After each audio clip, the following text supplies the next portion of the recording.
Hi everyone, hi Nick. I'm back again to share another little softcover journal that I literally just finished, not even 5 minutes ago. Started this one yesterday, just finished it up today.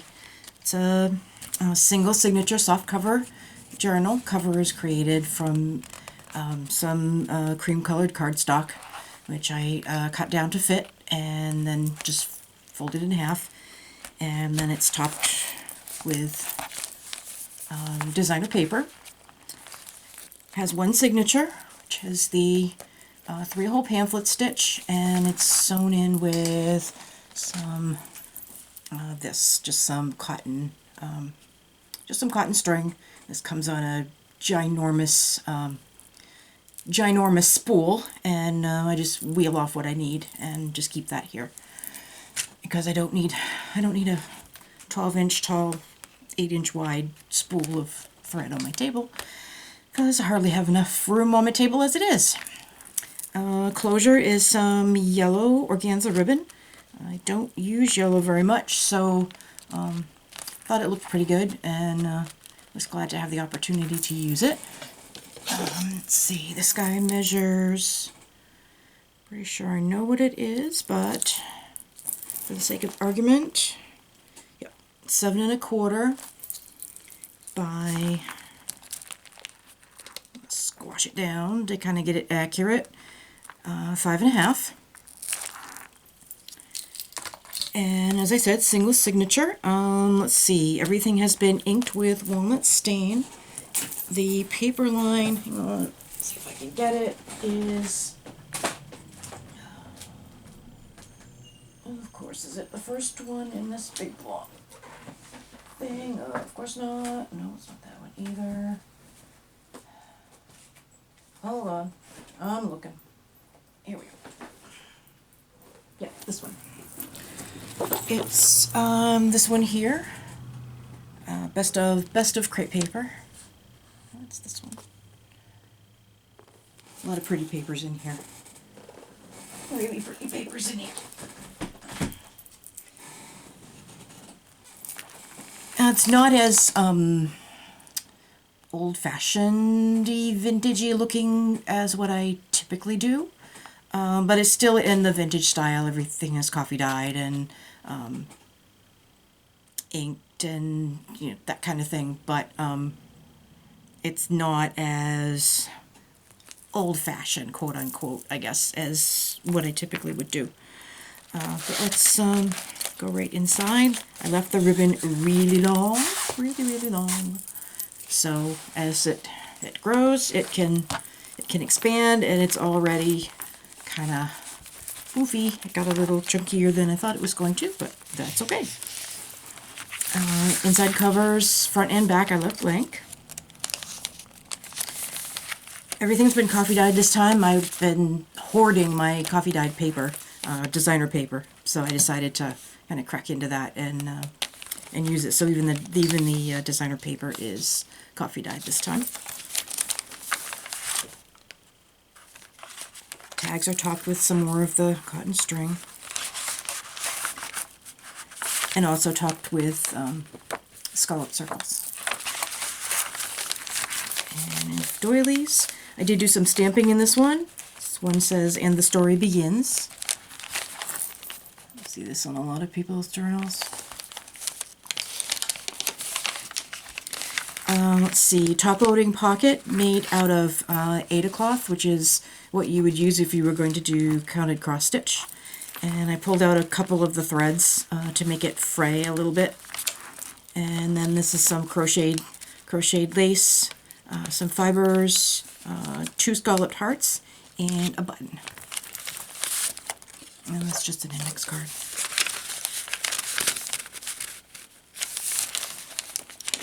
Ledger paper. There's some stamping. Little paper sack. I bought that one, actually, pack of these at Michael's, actually, and that holds a tag, and it's open at the back as well. And this is a half page with the offcuts from making the cover. That's that camera paper.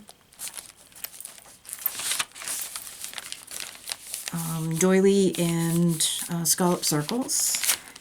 And it's just some ephemera. Marion Smith, I think. Tuck on this side. Some lined paper. Another little half page, and this is just a vintage playing card.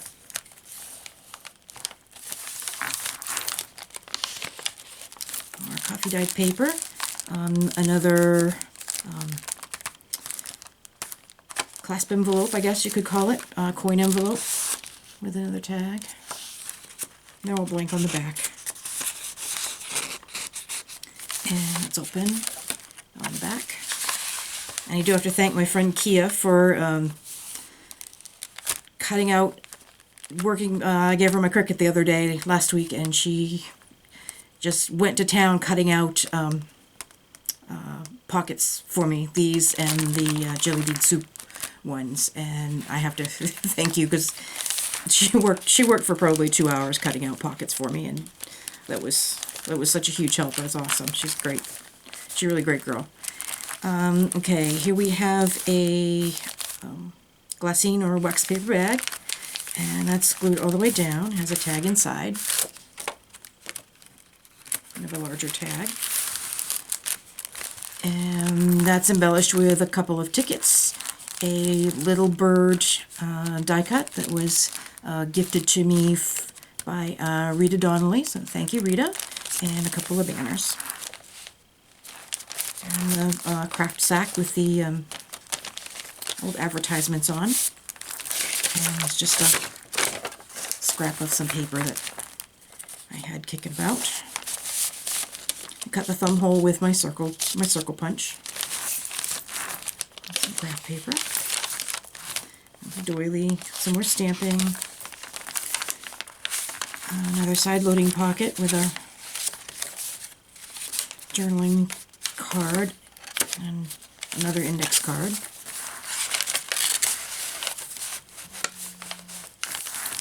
Some vintage sheet music. Birdcage stamp. So a little mini file folder. Just inked it up. Another side loading pocket with a, if you're old enough to remember card catalogs, and, instead of looking up on the computer in the library, you would go to the card catalog and you would thumb through and find, all alphabetized or by the Dewey Decimal System, and you would thumb through and find your book, and it would tell you on the card with the publisher and so forth, and then it would give you where to look in the library for it.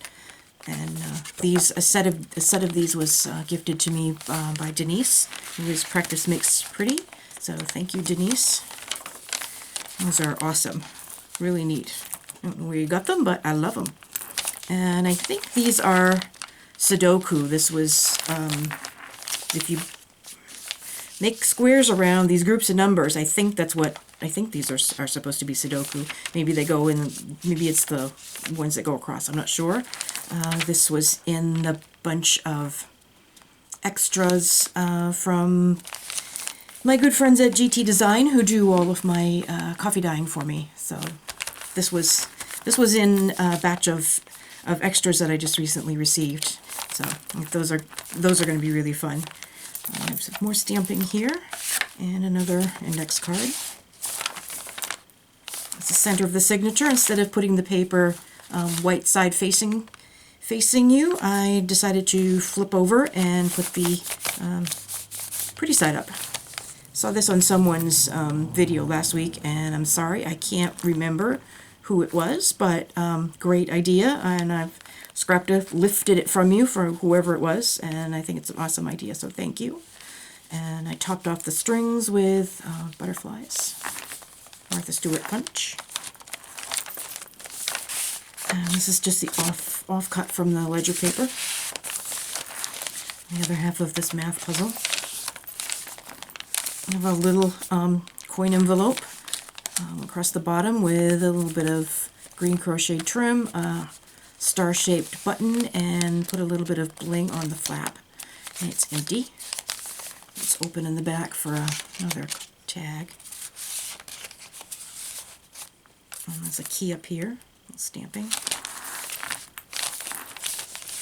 And there's another piece of the leftover ledger paper, and I just made an envelope out of it. And my envelope punch, and it's empty. And I did use my corner punch, my lace corner punch, to punch out the flap here. And it's clipped on with one of my fancy decorative Prima paper clips. And this one is a camera. And since the cover of the book has cameras on it, that was a pretty good tie-in.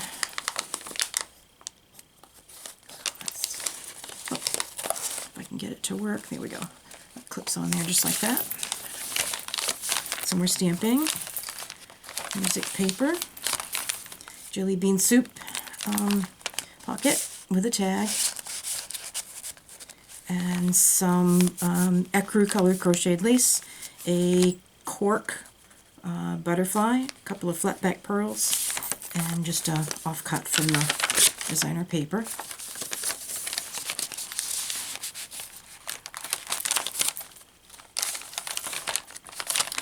Some more stamping, another doily, graph paper. It's the other half of the paper bag. And I made it top loading on this side, if I can get a hold of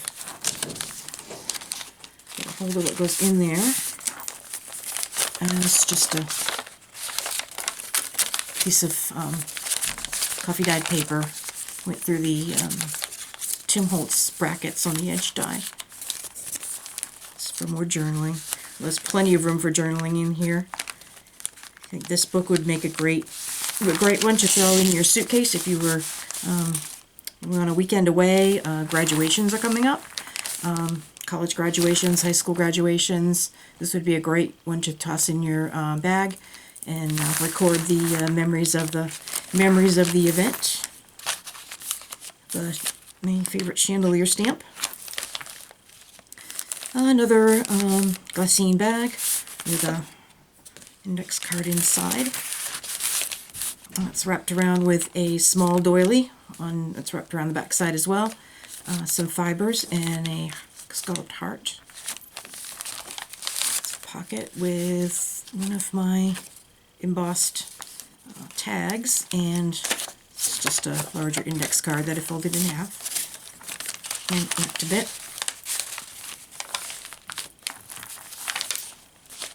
It's another vintage playing card.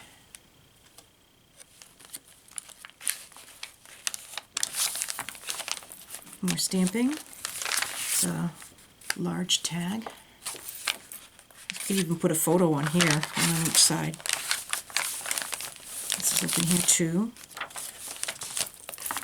Another side loading pocket, and it has another index card and one of my envelopes that I bought a while back off of Etsy, made out of inked up book page, and then stamped with one of the postal stamps. And let's see, on the pocket we have 3 hearts, 3 scalloped hearts, and between the large one and the medium one, this is just some cheesecloth that I just kind of stretched out. Another jelly bean pocket, scalloped circle, and a doily that I made, I don't even remember when. So I was looking for something else and I came across that. And then another little heart, and another one of my embossed tags. And this will hold a small tag in here too. More ledger paper, more stamping. And it's stuck together, here we go. And let's see, library pocket with the library card.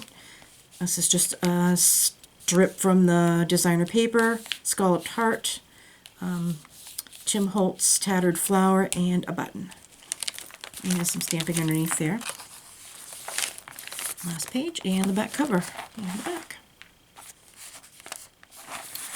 So there we go. So if you have any questions, please don't hesitate to ask. This will be listed